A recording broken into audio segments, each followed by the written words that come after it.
John Davison Rockefeller was born on the 8th of July, 1839, in a small and remote town in New York State, into a large and hardworking family. His father, William "Big Bill" Rockefeller, was a traveling salesman known for his boldness and unconventional business habits, while his mother, Eliza, was a devoted Baptist who valued discipline, thrift, and quiet perseverance. Rockefeller's childhood unfolded across the rural landscapes of New York and later Ohio, as the family moved frequently in search of new opportunities. From an early age, he absorbed lessons about work, responsibility, and the value of every penny earned. Even as a young boy, John showed a natural talent for business. He raised turkeys, planted potatoes, and sold small treats to bring in extra money for the household, carefully saving every bit he earned. There were times when he even lent money to neighbors and collected modest interest, an early sign of the financial mindset that would shape his future. His father often boasted that he would outsmart his own children in small trades to sharpen their instincts, while his mother taught the opposite lesson, that wastefulness was wrong, generosity mattered, and financial discipline was a virtue. These contrasting influences shaped Rockefeller into a man who was both bold and practical in business, yet disciplined, devout, and remarkably charitable in his personal life.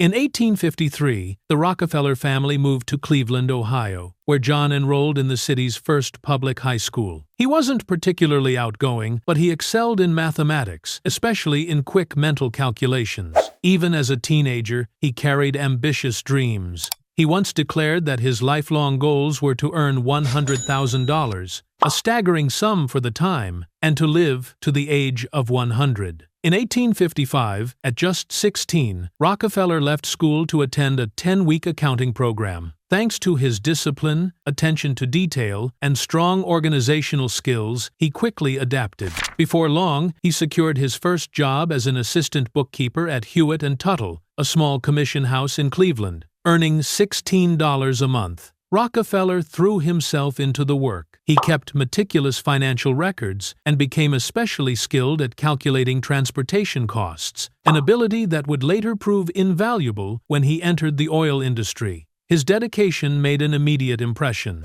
His employers rewarded him with raises, first to $31 a month, then to $50. These early wages meant so much to him that he recorded every cent in a personal ledger, a habit he maintained throughout his life.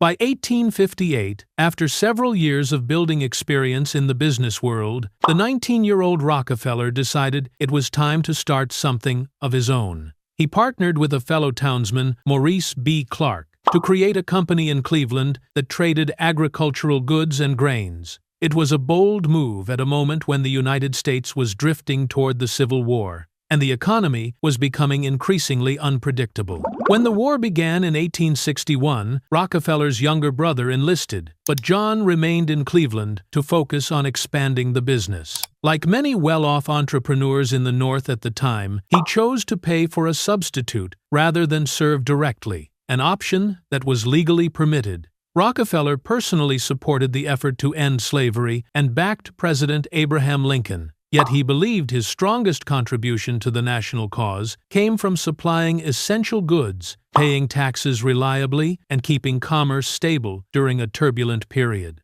Reflecting on these years later, he remarked, "God gave me my money," suggesting that he viewed his prosperity as both a responsibility and a divine trust, earned through hard work, not something to be ashamed of. Even at this early stage, Rockefeller was guided by a principle often associated with the teachings of Minister John Wesley: earn all you can, save all you can, and give all you can. In the late 1850s and early 1860s, a turning point in American history began to unfold.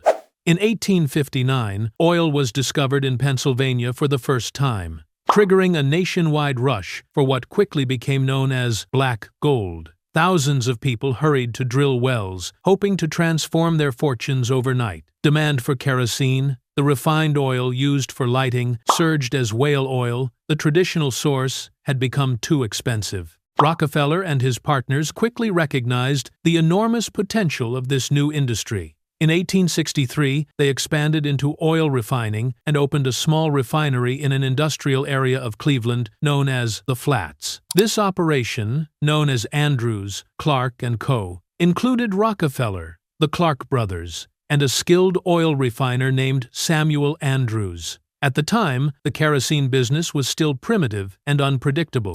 Many investors acted carelessly, distilling only a portion of the crude oil and discarding the rest into nearby waterways. Rockefeller, however, immediately approached the industry with discipline and foresight. He looked for value in every part of the crude oil he processed. Excess gasoline, which had little commercial use yet, was repurposed as fuel for the refinery's furnaces. Byproducts, such as tar, lubricants, and paraffin, were recovered and sold as industrial materials. He even experimented with creating new consumer products from petroleum derivatives. Rockefeller also found ways to reduce operating costs. Instead of purchasing barrels from outside suppliers, he built them himself. He hired plumbers directly to install piping systems, avoiding unnecessary expenses. These efficiencies, combined with his careful management and long-term vision, allowed his oil business to grow rapidly. By the mid-1860s, it was increasingly clear that oil and Rockefeller's ability to refine it would shape the next major chapter of his life. In February 1865, as the Civil War neared its end, a pivotal moment arrived in Rockefeller's life.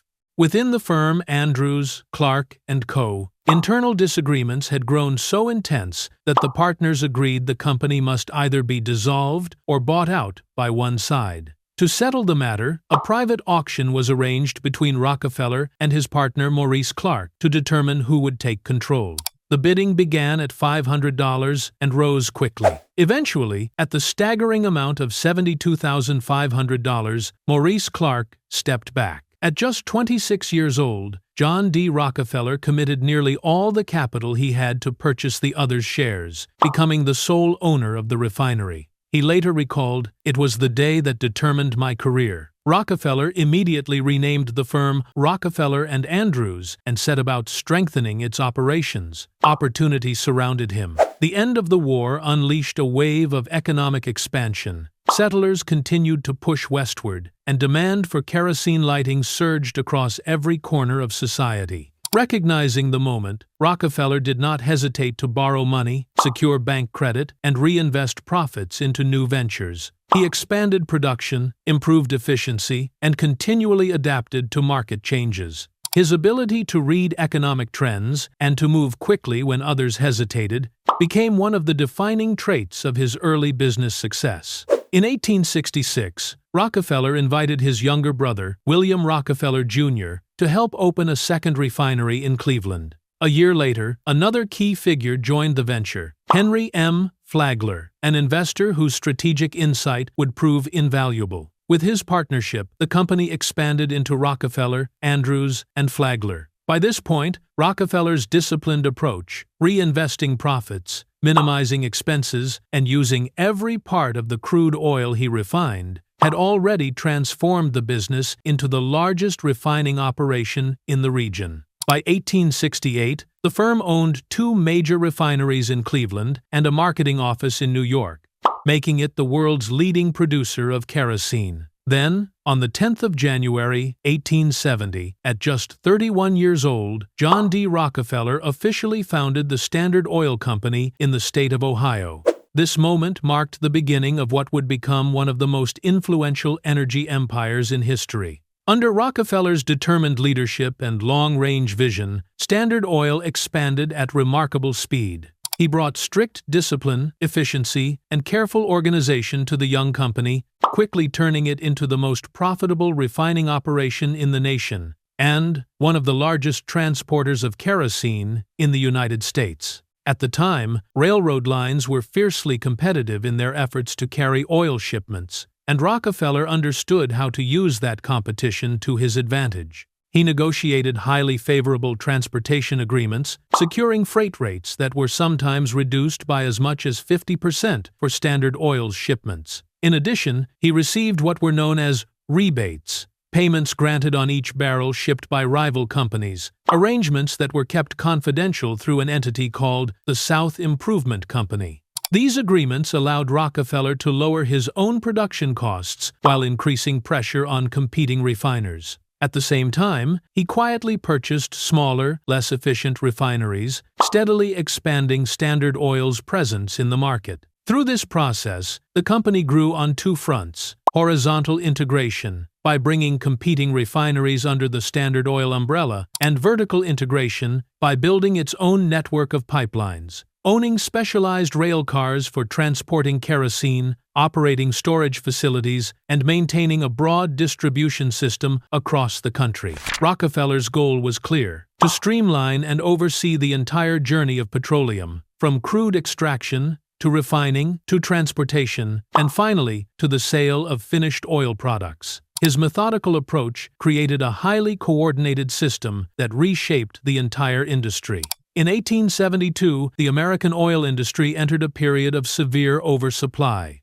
Refined oil production far exceeded demand, prices fell sharply, and many companies faced the risk of collapse. Rockefeller recognized that this instability created a rare opportunity for a bold consolidation effort. Within just 3 months of that year, an episode historians later referred to as the Cleveland Takeover, Standard Oil quietly absorbed 22 of the 26 competing refineries in Cleveland. Those who chose not to sell eventually found themselves unable to withstand the intense competition and, in time, joined Standard Oil under far less favorable conditions. Through this rapid expansion, Rockefeller secured a dominant position in the domestic kerosene market.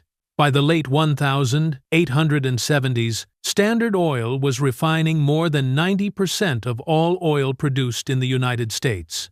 Its influence extended far beyond refining itself. The company controlled key pipeline networks, major storage facilities across oil-producing regions, and exerted substantial leverage over the railroads responsible for transporting fuel nationwide. This combination of scale, coordination, and strategic timing positioned Standard Oil as one of the most powerful industrial forces of its era. The rapid expansion of Standard Oil soon made Rockefeller one of the very few millionaires of the late 19th century, a time when the concept of a billionaire didn't even exist. Many people of his era admired the way he applied modern business principles to bring structure and efficiency to an industry that had long been unpredictable. He earned a reputation as a master organizer, someone who managed his enterprises with strict discipline and a long-term vision. Because Standard Oil operated on such a large scale, its production costs fell steadily. As a result, the company was able to offer kerosene at prices that ordinary families could afford,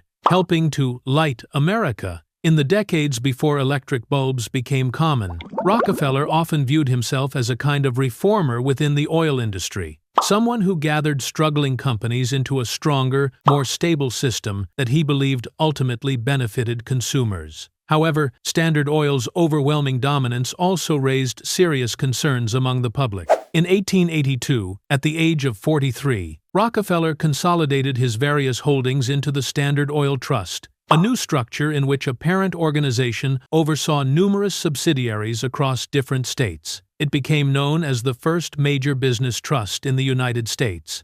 This unprecedented scale attracted intense scrutiny. Newspapers published cartoons depicting Standard Oil as a giant octopus stretching its arms across the American economy and political landscape. Rumors spread that Rockefeller's already vast fortune grew larger every morning, and some even suggested that his financial influence rivaled that of the country's most powerful banks. Rockefeller publicly remained calm, but privately the pressure was real. Throughout the 1870s and 1880s, he faced repeated legal challenges related to competitive practices along with growing public criticism. The stress became so severe that his thick brown hair began turning white and eventually fell out, a result of the strain he endured during these years. Despite growing controversy, John D. Rockefeller entered the 1890s as the wealthiest man in the United States. Yet,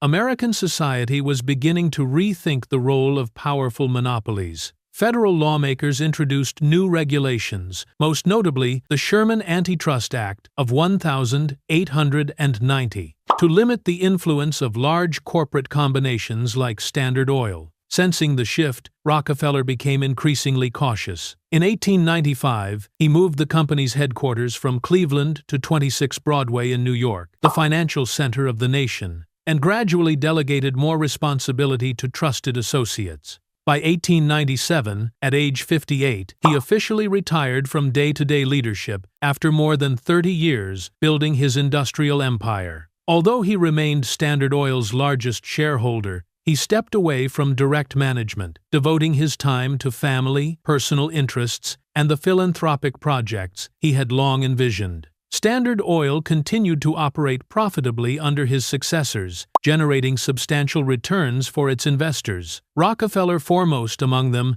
The most dramatic legal turning point arrived in 1911, when the U.S. Supreme Court ruled that the Standard Oil Trust had violated federal antitrust law. The court ordered the company to be dissolved and divided into 34 independent firms. While this decision ended Standard Oil as a unified entity, it unexpectedly increased Rockefeller's wealth. Because he held major stakes in all the companies created from the breakup future giants, such as Exxon, Mobil, Chevron, and others, he benefited directly as their stock values surged. By 1916, reports indicated that Rockefeller had become America's first official billionaire, with a fortune estimated to represent nearly 2% of the entire U.S. economy at the time. For a man who had once grown up on a modest farm, it was an extraordinary transformation, cementing his status as the richest individual in the world during that era. Yet even at the height of his financial success, Rockefeller shifted his priorities toward a different mission: philanthropy and service to the public. This chapter would ultimately define the legacy he wished to leave behind. In truth, Rockefeller's commitment to charity had taken root early in his life, shaped deeply by the influence of his devout mother. In his personal ledger, known as Ledger A, the notebook he used to track every expense from boyhood onward, young John carefully recorded not only his first wages, but also the small sums he set aside for people in need. 25 cents for an elderly man struggling to get by, 50 cents for a single mother facing hardship. Even while managing Standard Oil, no matter how demanding his schedule became, Rockefeller consistently donated a portion of his income to his church and to local charitable groups. He believed that wealth was a blessing entrusted by God, and that anyone who received such abundance had a responsibility to share it for the good of others. After stepping away from the business world, Rockefeller devoted nearly all his energy and time to philanthropy. Over the final 40 years of his life, he contributed an unprecedented share of his fortune, more than any individual before him, to improve education, healthcare, and scientific research for the benefit of the public. In 1892, he supported the founding of the University of Chicago, transforming a small Baptist college into a major research institution, one that would go on to produce generations of scholars, including many Nobel Prize laureates. In 1901, following the deeply painful loss of his grandson, Rockefeller established the Rockefeller Institute for Medical Research in New York, today known as Rockefeller University. Its mission was to advance scientific discovery and help reduce the impact of disease across society. He continued broadening his philanthropic reach. In 1903, he created the General Education Board, an organization dedicated to improving schools and libraries throughout the United States, with particular focus on expanding educational opportunities in underserved regions. And in 1913, Rockefeller, together with his son and trusted advisors, established the Rockefeller Foundation. Designed as a global philanthropic institution, it supported work in public health, science, education, the arts, and humanitarian relief efforts that continue to influence the world today. The initiatives and philanthropic foundations created by Rockefeller left an influence that extended far beyond the United States. The Rockefeller Foundation, for example, funded major public health campaigns that helped dramatically reduce the prevalence of hookworm infections and yellow fever in the American South during the early 20th century. Research programs supported by the Rockefeller Institute and the Rockefeller Foundation also played critical roles in the development of vaccines and treatments for dangerous illnesses. Their work even contributed indirectly to the discovery and large-scale production of penicillin, an antibiotic that would later save countless lives during World War II. In the field of education, Rockefeller's financial support helped establish and strengthen universities, colleges, and libraries across the nation.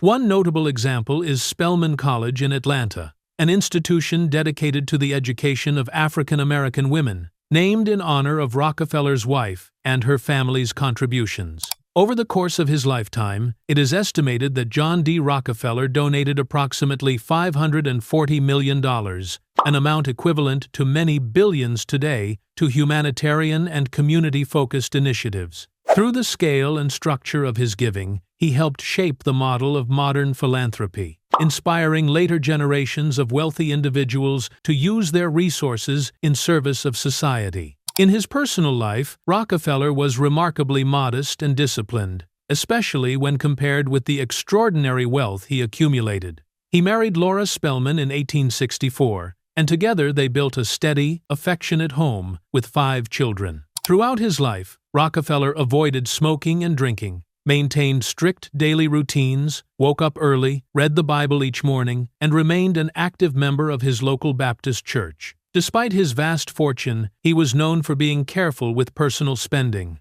Rockefeller often wore the same suit repeatedly until it began to show signs of wear. In the 1890s, the relentless pressures of the business world affected his health. He struggled with digestive issues, insomnia, and significant hair loss brought on by prolonged stress. But once he retired and stepped away from daily management, his well-being gradually improved.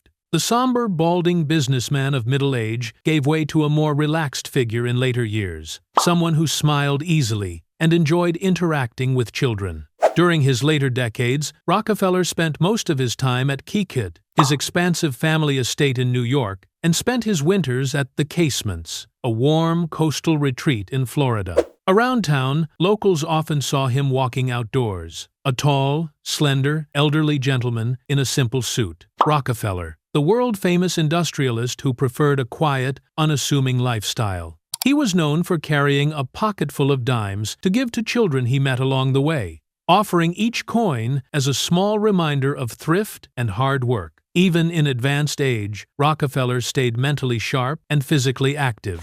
He enjoyed gardening, caring for his pigeons, and taking gentle rounds of golf. What brought him the greatest joy, however, was witnessing the impact of his philanthropy. New schools opening, scientific breakthroughs being announced, and patients benefiting from improved medical treatments. In May 1937, Rockefeller passed away peacefully at his home in Florida due to complications from arteriosclerosis, just 2 months short of his 98th birthday.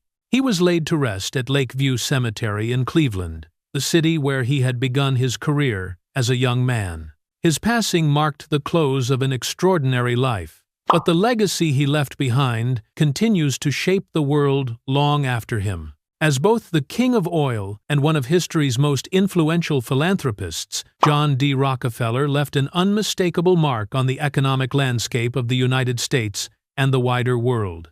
In business, he played the central role in shaping the modern petroleum industry, transforming it from a scattered and inefficient trade into one of the most organized production and distribution systems of its era. Rockefeller also pioneered the model of the global corporation. Standard Oil is often regarded as the first true multinational enterprise, setting the foundation for the major worldwide business empires that followed.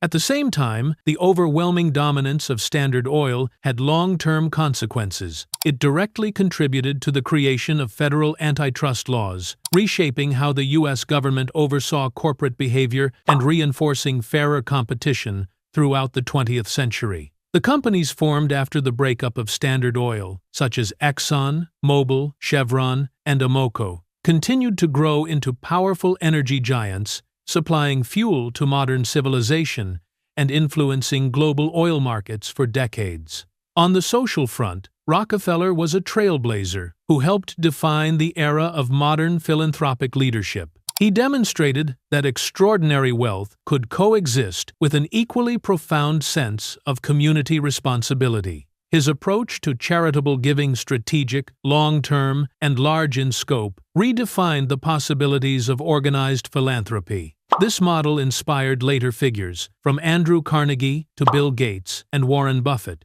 who followed a similar path of giving back for the benefit of humanity. More than a century later, Rockefeller's life still stands as a classic example of the American dream. From a young boy of modest means, he rose to build one of the largest business enterprises of his age and spent his later years channeling his success toward public good. Though he was once criticized as a symbol of aggressive capitalism during the Gilded Age, he is now remembered equally, if not more, for his far-reaching generosity and social impact. The story of John D. Rockefeller, with all its triumphs and controversies, remains deeply woven into the development of the American economy and continues to influence the world today.